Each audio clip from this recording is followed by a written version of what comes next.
എല്ലാവർക്കും നമസ്കാരം. മലൈക്കോട്ടെ വാലിബൻ എന്ന സിനിമ കണ്ടു. 2019 നമ്മൾ ആദ്യമായിട്ടൊരു മലയാള സിനിമ റിവ്യൂ ചെയ്യുന്നത്.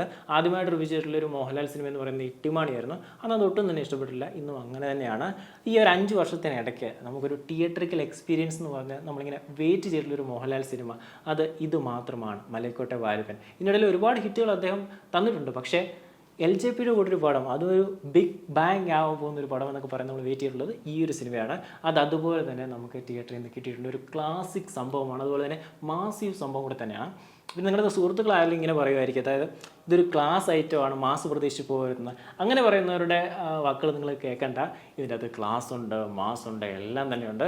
പിന്നെ എല്ലാ സിനിമകളും എല്ലാ പ്രേക്ഷകരെയും ഒന്നും രസിപ്പിക്കത്തില്ല എന്ന് പറയുന്നൊരു ഡയലോഗില്ലേ, ആ ഒരു കാഴ്ചപ്പാടിൽ നോക്കുകയാണെങ്കിൽ എന്നിലെ പ്രേക്ഷകനെ രസിപ്പിക്കാതെ പോയിട്ടുള്ള നിമിഷങ്ങൾ ഈ സിനിമയിലുണ്ട്. അത് വ്യക്തിപരമായിട്ടുള്ളൊരു കാര്യമാണ്, അത് നമുക്ക് പറയേണ്ടതായിട്ടുണ്ട്. പക്ഷേ ഇത് കണ്ടൊരു എക്സൈറ്റ്മെൻറ്റിലാണ് ഇപ്പോഴും. നമുക്ക് കാണാം ഡീറ്റെയിൽ ആയിട്ടൊരു റിവ്യൂ. ചില ക്ലാസിക് ഹോളിവുഡ് സിനിമകളിൽ മാത്രം കണ്ടുവരുന്ന ഒരു കഥ പറച്ചിൽ രീതിയുണ്ട്. ഉദാഹരണം പറയുവാണെങ്കിൽ ലോർഡ് ഓഫ് ദ റിങ്സിൽ പതുങ്ങിയ താളത്തിൽ ക്യാരക്ടേഴ്സിനൊക്കെ ഇൻട്രൊഡ്യൂസ് ചെയ്ത് പോകുന്ന ഒരു രീതി, അത് വാലിബനിൽ കാണുമ്പോൾ നമുക്ക് വല്ലാത്തൊരു സന്തോഷമാണ്. വാലിബനിലെ മ്യൂസിക്കിനെ കുറിച്ച് പറയുവാണെങ്കിൽ ഇൻസ്ട്രുമെൻറ്റ്സ് വെച്ച് മാത്രം നമ്മളെ വിസ്മയം കാണിക്കുന്ന മ്യൂസിക് ഡിപ്പാർട്ട്മെൻ്റ് ആണുള്ളത്. തിയേറ്റർ കുലുങ്ങുമെന്ന് അവർ പറഞ്ഞിട്ട് അത് സൗണ്ടിങ്ങിൽ കൃത്യമായിട്ട് നമുക്ക് കാണാൻ പറ്റുന്നുണ്ട്. വാലിബൻ വന്ന് നിൽക്കുമ്പോൾ, വാലിബൻ ഓരോ അടിക്കുമ്പോൾ സൗണ്ട് അങ്ങനെ പറക്കുവാണ്. നമുക്ക് കിട്ടുന്നൊരു അനുഭവമുണ്ട്, ഒരു എക്സ്പീരിയൻസ് ഉണ്ട്. അത് രോമാഞ്ചം തന്നെയാണ്.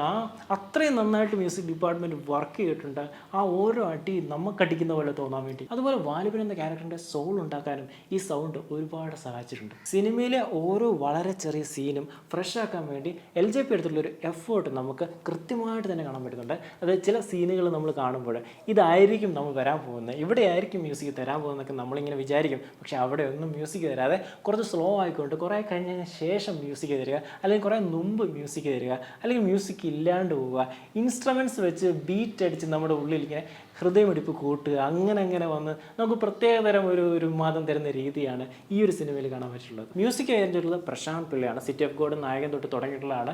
LJPയും പ്രശാന്ത് പിള്ളയും തമ്മിലുള്ള ആ ഒരു സിങ്ക് ഇതിലും വളരെ നൈസായിട്ട് തന്നെ കാണാം. പിന്നെ മധു നീലകണ്ഠനാണ് സിനിമാറ്റോഗ്രാഫി കൈകാര്യം ചെയ്തിട്ടുള്ളത്. ഓരോ ഫ്രെയിമുകൾക്കും എന്തോ പറയാനുള്ള പോലെയാണ്. അപ്പം ചില മേഘങ്ങളുടെ സീനുകളൊക്കെ ഉണ്ട്, അതായത് വാലിബനൊക്കെ ഇങ്ങനെ കുതിരയിലിങ്ങനെ ഓടുന്ന മേഘങ്ങളുടെ സീനുകൾ, അതുപോലെ തന്നെ വരാൻ പോകുന്ന കാര്യങ്ങളൊക്കെ സീൻ വഴി നമുക്ക് മനസ്സിലാവുന്നു, പഴയ കാര്യങ്ങളൊക്കെ സീൻ വഴി മനസ്സിലാവുന്നു. അതുപോലെ തന്നെ നമുക്ക് ഇനി വരാൻ പോകുന്ന വയലൻസ് ആണോ അല്ലയോ എന്നൊക്കെ കൃത്യമായിട്ട് സീൻ ബൈ സീൻ നമുക്ക് മനസ്സിലാക്കി തരുന്ന രീതിയിലുള്ള ഒരു സിനിമറ്റോഗ്രാഫി നമുക്ക് മധു നീലകണ്ഠനിൽ നിന്ന് കിട്ടുന്നുണ്ട്. അങ്ങനെ ഇത്രയും നല്ലൊരു ടെക്നിക്കൽ ടീമിൻ്റെ കൂടെ വാലിബൻ സഞ്ചരിക്കുമ്പോൾ വാലിബൻ്റെ ഗ്രാഫ് അങ്ങ് വലുതാവുന്നു. അതുപോലെ തന്നെ വാലിബൻ്റെ ആ ഒരു സഞ്ചാരത്തിൽ, സിനിമയിൽ സഞ്ചാരത്തിൽ വാലിബൻ്റെ കൂടെ ആളുകൾ കൂടുന്നു, വാലിബൻ്റെ ശത്രുക്കൾ വലിയ ശത്രുക്കളായി മാറുന്നു. അതുപോലെ തന്നെ വാലിബൻ്റെ ശത്രുവിൻ്റെ കാര്യം പറയുമ്പോൾ ജോക്കർ ടൈപ്പ് ക്യാരക്ടർ ആയിട്ടുള്ള ഒരു പുള്ളിക്കാരൻ്റെ അകത്ത് അടിപൊളിയായിട്ട് അഭിനയിച്ചിട്ടുണ്ട്. എനിക്ക് തോന്നുന്നു ഫഹദ് ഫാസിൽ ആ ക്യാരക്ടർ ചെയ്തിരുന്നെങ്കിൽ നന്നായി എന്നൊക്കെ ചോദിച്ചിട്ടുണ്ടായിരുന്നു. പക്ഷേ പുള്ളി അടിപൊളിയായിട്ട് തന്നെ ചെയ്തിട്ടുണ്ട്.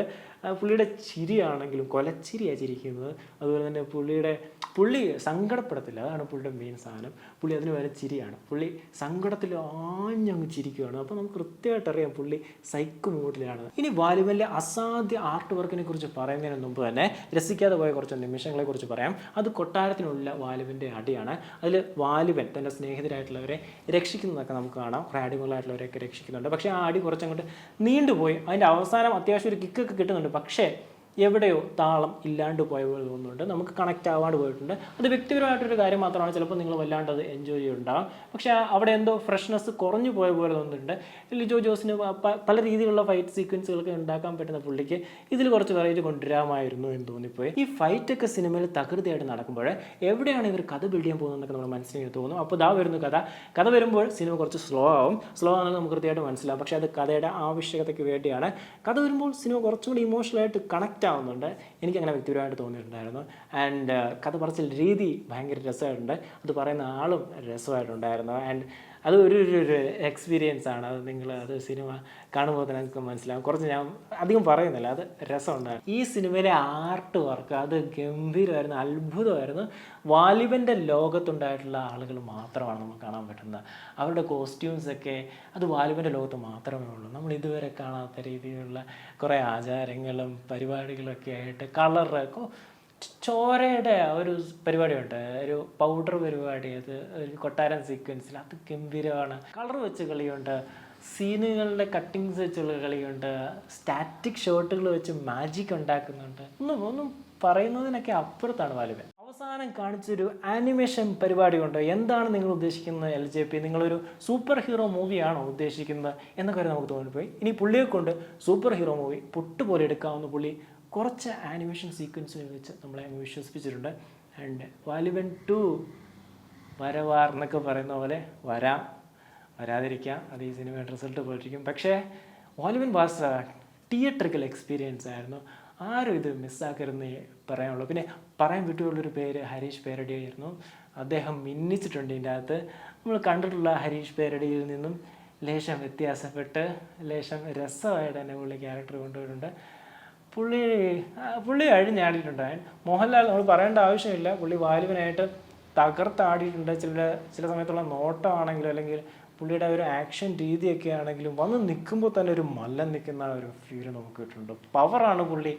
മോഹൻലാൽ പൊളിച്ചടുക്കിയിട്ടുണ്ട്. വാലിബൻ മസ്റ്റ് വാച്ചാണ്. ആൻഡ് ചിലയിടങ്ങളിൽ ഒരു പതുങ്ങിയ താളം പോകുന്നതല്ലാതെ പടം കംപ്ലീറ്റ്ലി എൻജോയബിൾ ആണ്. ഒരു പാൻ ഇന്ത്യൻ സക്സസ് ആവട്ടെ എന്നൊക്കെ നമ്മൾ ആഗ്രഹിക്കുന്നു, ആവുമെന്ന് നമ്മൾ പ്രതീക്ഷിക്കുന്നുണ്ട്.